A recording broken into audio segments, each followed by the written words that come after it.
വർക്കലയിൽ ട്രെയിനിൽ നിന്ന് 19-കാരിയെ തള്ളിയിട്ട കേസിൽ റിമാൻഡ് റിപ്പോർട്ടിൽ കൂടുതൽ വിവരങ്ങൾ. പുകവലി ചോദ്യം ചെയ്തതും പ്രകോപനത്തിന് കാരണമായി. മാറി നിന്നില്ലെങ്കിൽ പരാതിപ്പെടുമെന്ന് പെൺകുട്ടികൾ പറഞ്ഞുവെന്നും റിമാൻഡ് റിപ്പോർട്ടിൽ. മീര മനോഹരനാണ് വിവരങ്ങളുമായി ചേരുന്നത്. മീര, എന്തെല്ലാം കാര്യങ്ങളാണ് റിമാൻഡ് റിപ്പോർട്ടിലുള്ളത്? സ്വാതി, ആദ്യഘട്ടത്തിൽ ഈ ഡോറിനരികിൽ കുട്ടി നിന്നതാണ് അല്ലെങ്കിൽ അതാണ് ഇയാളെ പ്രകോപിച്ചത് എന്നായിരുന്നു തുടക്കത്തിൽ പുറത്തു വന്നത്. എന്നാൽ റിമാൻഡ് റിപ്പോർട്ടിലെ കൂടുതൽ വിവരങ്ങളാണ് ഇപ്പോൾ പുറത്തു വരുന്നത്. അതായത് ഈ കുട്ടികൾ ട്രെയിനിൽ കയറിയതിന് തൊട്ട് പിന്നാലെ ഇയാൾ മദ്യപിച്ചുകൊണ്ട് പുക വലിച്ചുകൊണ്ട് ഈ കുട്ടികളുടെ അടുത്തെത്തുകയും മാറി നിൽക്കാൻ ആവശ്യപ്പെടുകയും ചെയ്യുന്നു.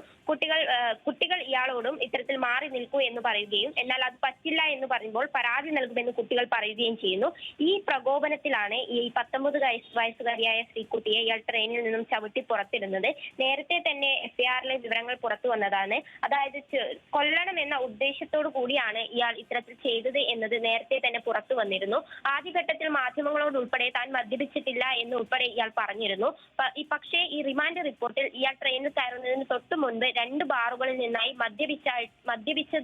മദ്യപിച്ചു എന്നുള്ള വിവരം കൂടി ഇപ്പോൾ പുറത്തു വരുന്നുണ്ട്. എന്തായാലും ഗുരുതര കണ്ടെത്തലുകൾ തന്നെയാണ് ഈ റിമാൻഡ് റിപ്പോർട്ടിലുള്ളത്. പുകവലി ചോദ്യം ചെയ്തു അല്ലെങ്കിൽ പുകവലിച്ചുകൊണ്ട് എത്തിയ ആളോട് മാറി നിൽക്കാൻ ആവശ്യപ്പെട്ടു എന്നുള്ള ഒരു പ്രകോപനത്തിലാണ് ഇപ്പോൾ ഈ 19 വയസ്സുകാരിയെ ഈ ട്രെയിനിൽ നിന്നും ചവിട്ടി പുറത്തിടുന്ന രീതിയിലേക്ക് ഇയാളുടെ അക്രമം മാറിയത്.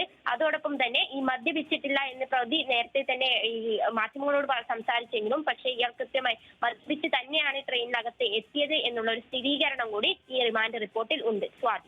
ശരി മീര.